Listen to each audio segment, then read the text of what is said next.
So నాకైతే మాత్రం seriously చాలా అంటే చాలా కోపంగా ఉన్నా. బట్ నెక్స్ట్ ఇయర్ నుంచి బిగ్ బాస్ అన్నది ఉండొద్దు అని నేను ఫిక్స్ అయ్యాను. ఒకవేళ ఉంటే సెలబ్రిటీస్ మీరే పెట్టుకోండి, కామనర్స్ అన్న పేరు మాత్రం దయచేసి తీసుకురాకండి. ఎందుకంటే మావి చిన్న జీవితాలు. ఓకే, ఇట్లాంటి ఆపర్చునిటీస్ వచ్చినప్పుడు మేము ఎంతో ఫీల్ అయిపోతాం, అరే మా కష్టాలు తీరిపోతాయి, మా లైఫ్లు మారిపోతాయన్న హోప్ తోటి వచ్చేస్తాం, లైఫ్లు రిస్క్ చేసి మరి.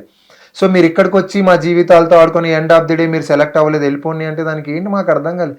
మీ జీవితాలు బాగుపడినాయి, మావి మేము ఎవరికి చెప్పాలి? రేపు అనే రోజు మేము తలక ఎత్తుకోలేం మళ్ళీ. అంటే అక్కడ ఎవరెవరు వచ్చారు? యూట్యూబర్స్, ఇన్ఫ్లుయెన్సర్స్, ఇలా ఎవరు ఎక్కువగా వచ్చారు? చాలా అందరూ కూడా మ్యాక్స్ 99.9% అందరూ కూడా ఇన్ఫ్లుయెన్సర్స్ వచ్చారు. ప్రతి ఒక్కరికి ఒక బ్యాక్ స్టోరీస్ ఉన్నాయి, కాంటెంట్ క్రియేటర్స్, అందరికి హార్డ్ వర్క్, ప్రతి ఒక్కళ్ళు హార్డ్ వర్క్. అందరు సామాన్యులు అయితే కాదు కానీ బట్ అందరూ hard work, ground to earth. అందరికి అది తెలిసిన వాళ్ళు వచ్చినారు అనమాట. లైఫ్ ఎట్లా అంటే ఒకళ్ళు ఏమో లండన్ నుంచి వచ్చారు, ఇది సెకండ్ టైం అనమాట అమ్మాయి రావడం. ఎక్స్పెన్సివ్, ఎవ్వడేం పెట్టుకోలేదు కదా. ఇంకొక అబ్బాయి కోవిడ్ నుంచి వచ్చాడు, పుష్ప అని, జాబ్ రిజైన్ చేసి వచ్చాడు, లైఫ్ రిస్క్ చేసి వచ్చాడు. ఇట్లా ఒక్కొక్కరికి ఒక్కొక్క డిఫరెంట్ స్టోరీస్ ఉన్నాయి. అందరు జాబ్ రిజైన్ చేసి వచ్చారు. అండ్ మా ఫ్రెండ్, మా మరదలు రమ్య అని ఒక అమ్మాయి కూడా అంతే, జాబ్ రిజైన్ చేసి వచ్చింది. గ్రీన్ ఇచ్చారంట, ఉన్నట్టుండి నువ్వు నెక్స్ట్ రౌండ్కి సెలెక్ట్ అవ్వలేదు, నువ్వు ఇంటికి వెళ్ళిపో అన్నారు. ఇప్పుడు తను ఏమని చేసుకుంటే కొంతమందిని హోల్డ్ లో పెట్టిన వాళ్ళని కూడా రీజన్ చెప్పకుండా అది నిన్న జరిగింది అనమాట. నిన్న జరిగింది. ఒక 8 members వరకు అలా చెప్పారంట, స్టేజ్ మీద పిలిచారంట, అంత మంచిగానే ఉంది, ఒక లిస్ట్ చదివారంట, చదివేసి ఇంకా మీరు నెక్స్ట్ రౌండ్కి క్వాలిఫై అవ్వట్లేదు, మీరు రిజెక్ట్ అయిపోయారు, అగ్ని పరీక్ష నుంచి వెళ్ళిపోండి అని చెప్పేసి చెప్పారంట. కనీసం రీజన్ ఎవరు అక్కడ వాళ్ళు ఏమనుకున్నారంట 8 members, ఇదేమన్నా ప్రాంక్ ఏమో సంథింగ్ అలా కావచ్చు అని అక్కడ స్టేట్ ఆఫ్ మైండ్ అర్థం కాలేదు. ఎందుకంటే ఎవరు అనుకుంటారు అక్కడ వరకు తీసుకెళ్ళిన తర్వాత అట్లా రిజెక్ట్ చేస్తారు అని చెప్పి. వాళ్ళందరికి ఇంకా హోప్ ఉంటుంది అక్కడ మేము స్టేజ్ అయ్యొచ్చు, మేము సర్వైవ్ అవ్వచ్చు అని చెప్పేసి. కానీ అక్కడికి వెళ్ళిన తర్వాత ఒక లిస్ట్ చదివేసి మీది అయిపోయింది, ఇంక ఇక్కడితోనే మీ అగ్ని పరీక్ష ముగిసింది అని చెప్పేసి వెళ్ళిపోతుండక అలా అందులోనే ఎవరో ఒక పర్సన్ ఉండి అడిగారంట, ఇదేంటి ఇట్లా ఎట్లా జరుగుతుంది, మాకు రీజన్ కావాలి అనే వరకు మేము ఏం చేయాలి మాకు తెలుసు, మీరు వెళ్ళండి అని చెప్పేసి ఆపేశారంట అక్కడ. ఇంకా వాళ్ళ నెక్స్ట్ అడగడానికి కూడా వాళ్ళకి ఛాన్స్ ఇవ్వట్లేదు, అక్కడి నుంచి పంపించేశారంట. ఇంకా మరి అలాంటప్పుడు కామనర్స్ కి ఎందుకు ఛాన్స్ అనేది ఇవ్వాలి? వాళ్ళంటూ వీళ్ళని సెలెక్ట్ చేయాలని ఒక ఎజెండా పెట్టుకున్నప్పుడు కామనర్స్ అందరినీ పిలవడం వేస్ట్ కదా. కామనర్స్ అంటే ఏం అడగలేరు కదా, ఏం చేసినా ఎవరు అడిగే దిక్కుండదు, ఏమన్నా చేయొచ్చు. వీళ్ళను అడ్డం పెట్టుకొని టీఆర్పీలు పెంచుకోవాలి, షోని ఎక్కడికో తీసుకెళ్ళాలి అని. ఫర్ ఎగ్జాంపుల్ ఇప్పుడు ఇండియా, మన తెలుగు 2 రాష్ట్రాల్లో టాలెంట్ ఉన్న పర్సన్స్ లేరా? కొన్ని లక్షల మంది ఉన్నారు. ప్రతి ఒక్కడికి తెలుసు మేము ఎట్లా సర్వే అవ్వగలం, ఏం చేయగలం, మెంటలీ ఫిజికల్ ఎంత స్ట్రాంగ్ ఉన్న వాళ్ళు అందరు ఉన్నారు. బట్ కానీ జపాన్ నుంచి ఒక అబ్బాయిని పర్సనల్ గా వీళ్ళు మనీ పెట్టుకొని పిలిపియాల్సిన అవసరం ఏముంది? జపాన్ నుంచి ఫోటో అని చెప్పి ఆల్మోస్ట్ అందరికి తెలుసు. అతన్ని వీళ్ళు బతిమలాడుకొని మరీ పిలిపించుకున్నారంట. ఎవరో కాదు, ఫోటోనే చెప్పాడు మా దగ్గర పర్సనల్ గా, వాళ్ళే మాకు మనీ పెట్టుకొని నన్ను పిలిపించారు అని. అంటే మేము పనికిరామా? మా దగ్గర స్కిల్స్ లేవా, టాలెంట్ లేదా? నువ్వు మా టాలెంట్ ని చెక్ చేయకుండా నువ్వు ఎట్లా జడ్జ్ చేస్తావు? మీరు నేపాల్ వరకు కూడా పాదయాత్ర చేశారు కదా, సో నవదీప్ గారు ఏమన్నారు మీ విషయంలో? అసలు మెయిన్ గా టాస్క్ ఇచ్చింది కానీ మీతో మాట్లాడింది కానీ ఎవరు జడ్జెస్ లో? మెయిన్ గా నాకు అభిజిత్ వచ్చేసి స్టార్టింగ్ లోనే నా గురించి చెప్పినప్పుడు వావ్ సూపర్ అన్నాడు, అన్ని బాగానే ఉన్నాయి అన్నాడు. నన్ను అడిగాడు అనమాట, ఇక్కడ నుంచి ఢిల్లీకి ఎన్ని కిలోమీటర్స్ అని. నేను మా ఊరు నుంచి 2000 వస్తుంది, ఇక్కడ నుంచి 1500+ వస్తుంది అన్న. కరెక్టే చెప్పావు అన్నాడు. తర్వాత ఎందుకో నాకు ఈ ప్లాట్ఫామ్ కి నువ్వు సెట్ అవ్వవు అని చెప్పి రెడ్ ఇచ్చేసాడు. బిందు మాధురి అసలు నాకు ఆమె ఎటువంటి రీజన్ చెప్పలే, రెడ్ ఇచ్చింది. నేను అడిగాను అసలు నాకు రెడ్ మీరు ఎందుకు ఇస్తున్నారు? ఆయన ఇచ్చాడంటే ఓకే వదిలే, నువ్వు ఎందుకు ఇస్తున్నావు అంటే నాకు సెట్ అవ్వవు అని. తర్వాత నవదీప్ వండుకొని అసలు నువ్వు ఏం చేయాలనుకున్నావు అంటే మా మదర్ డ్రీమ్ ఇది, నాకు స్కోప్ లేకుండే కాబట్టి నేను అప్పుడు ఇట్లా వెళ్లాల్సి వచ్చింది. ఇప్పుడు నాకు అన్ని ఓకే, నేను మొత్తం నాకంటూ ఒక గుర్తింపు వచ్చి అన్ని వచ్చినాయి. ఇప్పుడు నేను మా మమ్మీ డ్రీమ్ ని నేను నెరవేర్చాలి, కొడుకుగా బాధ్యత నాకు ఉంటుంది అని చెప్పి నా వర్షన్ నేను చెప్పాను. తర్వాత నువ్వు 3 years వాక్ ఎందుకు చేసినావు, అప్పటి నుంచి నువ్వు యాక్టింగ్ లోకి వెళ్ళొచ్చు కదా అది అంటే నేను ఇమీడియట్ గా నా మైండ్ లో స్ట్రైక్ అయింది కళ్యాణ పడాలి. మనోడు ఇండియన్ ఆర్మీకి వెళ్ళాడు, యాక్టింగ్ అంటే ప్యాషన్ అన్నాడు, ఇండియన్ ఆర్మీలో జాబ్ చేస్తూ ఇటు వచ్చిందని చెప్పి ఇటు వచ్చాడు, ఒక డ్రమ్ ఎత్తిచ్చారు, ఫైనల్ గా గ్రీన్ ఇచ్చారు, సెలెక్ట్ చేశారు, ఇప్పుడు టైటిల్ విన్నర్ ని కూడా చేశారు. ఇప్పుడు నేను ఫస్ట్ నుంచి ఒక క్లారిటీతో ఉన్నా, నాకు ఫ్యామిలీ సపోర్ట్ అవన్నీ ఉండింటే నేను యాక్టింగ్ లోనే ఉంటుండే. నేను ఇదే చెప్పిన, నేను ఒకవేళ నాకు అదే సపోర్ట్ ఉంటే నువ్వు ఎవరు రాబాయి నాకు చెప్పేదానికి, నువ్వు యాక్టింగ్ చేయాలి ఇది అని నాకు తెలుసు, నాకు క్లియర్ గా నాకు ఒక క్లారిటీ ఉంది నేను ఏం చేయాలి లైఫ్ లో. నువ్వు ఎవరు నాకు సజెషన్స్ ఇచ్చేదానికి అని అడిగితే నువ్వెందుకు ఇట్లా మాట్లాడుతున్నావు అని ఇట్లానే వారైంది, గట్టి వారే అయింది. ఇవన్నీ రికార్డెడ్ లో అయ్యాయా లేకపోతే వాళ్ళు? రికార్డెడే అయ్యాయి కానీ బట్ మళ్ళీ నాతో రీటేక్ తీసుకున్నారు. ఇంకా అది ఏంటి అన్నది చూడాలి, టెలికాస్ట్ అయ్యే ఒక్కొక్కరి దగ్గర నుంచి 2 takes తీసుకున్నారంట. దేని నా దగ్గర అయితే నేను కొంచెం గట్టిగా మాట్లాడిన రాయలసీమ అబ్బాయిని, నాకు అన్యాయం జరిగితే నేను ఒప్పుకోను. అది నా ప్లేస్ లో ఐ మీన్ నేనే కాదు ఎవరున్నా సరే నేను ఇట్లనే రియాక్ట్ అవుతా. నా ముందర ఉన్నది సెలబ్రిటీలా, పొలిటికల్ లీడర్స్, నాకు ఇవి లేదు, నాకు అన్యాయం జరిగింది, నాకు క్లియర్ పాయింట్స్ కావాలి.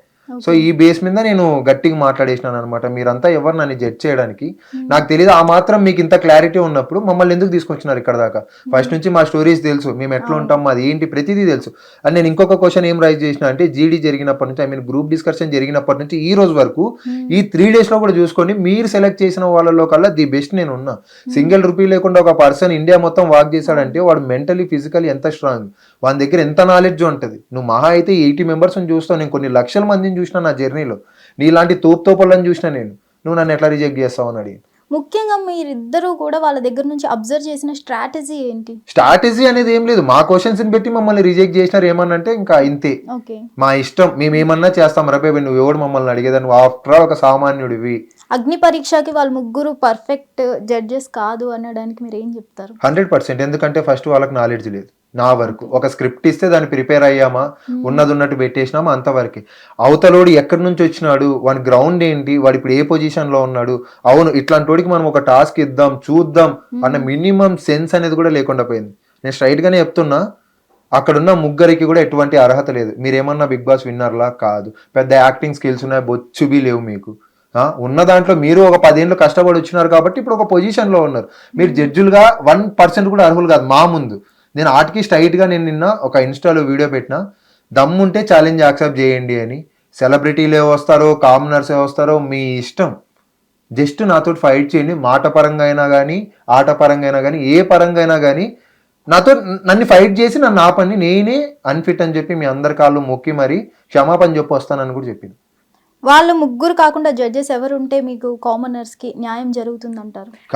ఇదంతా కాదు కానీ నాకు వాళ్ళు ఏంటంటే ముందే ఎవరు రావాలి ఎవరు వద్దు అని చెప్పేసి ఒక స్క్రిప్టెడ్ గా ఒక ప్లాన్ గా అందరిని సెలెక్ట్ చేసుకొని పెట్టుకున్నారు. వాళ్ళకి ముందే అంత ఉన్నప్పుడు వాళ్ళు మమ్మల్ని వాడుకున్నారు అనుకోవాలా? ఇప్పుడు మేము మా టైంతో ఆడుకున్నారు, లేకపోతే మా జీవితాలతో ఆడుకున్నారు. ఎందుకంటే చాలా మంది జాబ్స్ వదులుకొని వచ్చిన వాళ్ళు కూడా ఉన్నారు. వాళ్ళ టైం వేస్ట్ అక్కడ. వాళ్ళ ఇప్పుడు ఫైనాన్షియల్ గా ఎంత ఖర్చు అయి ఉంటుంది వాళ్ళకి. అంటే మా మనోభావాలతో ఆడుకున్నారు, మాతో ఆడుకున్నారు, మా టైం వేస్ట్ చేశారు. ఇవన్నిటికి ఎవరు భరిస్తారు? ఇప్పుడు వాళ్ళు ఏంటి చల్లగా కూర్చున్నారు, జడ్జిమెంట్ చెప్పారు, మీరు సెలెక్ట్ కాలేదని చెప్పారు. నెక్స్ట్ ఏంటి వీళ్ళ పరిస్థితి ఏంటి? అంటే సామాన్యులు కదా, ఏదన్నా కానీ పోనీ చేసుకొని చూసుకుందాం ఎవరు వస్తారు అని చెప్పేసి వాళ్ళు వదిలేశారు. ఇప్పుడు ఇది మా ఒక్కల దగ్గరే అయిపోదు. నెక్స్ట్ ఇయర్ కూడా బిగ్ బాస్ జరగవచ్చు, అప్పుడు కూడా కామనర్స్ అన్న పేరుతోటి మళ్ళా రావచ్చు. ఇప్పుడు మాలాగా స్ట్రాంగ్ గా ఉండేటోళ్ళు ఉంటారు అని చెప్పలేం.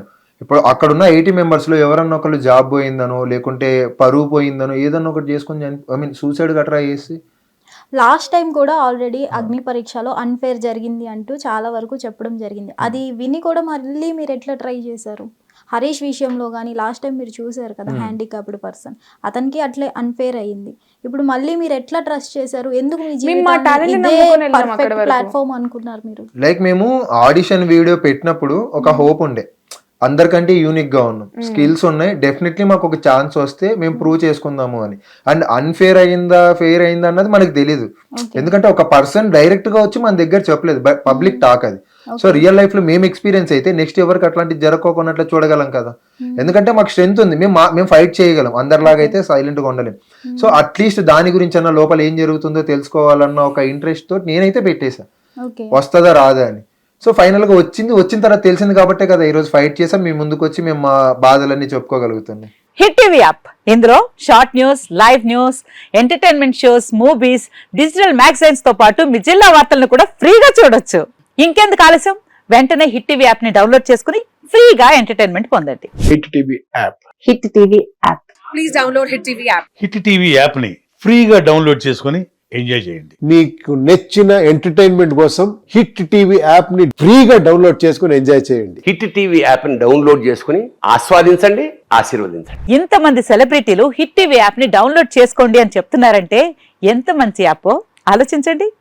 అమెరికా అమెరికా అమెరికా అమెరికాలో చదవాలనుకునే వాళ్ళకి విశ్వసనీయమైన పేరు మన శౌర్య కన్సల్టెన్సీ. UK లో 1 year masters, UK లో 1 year masters, 2 years work permit up to 5 years visa. Contact Saurya Consultancy. Contact 89851 89851.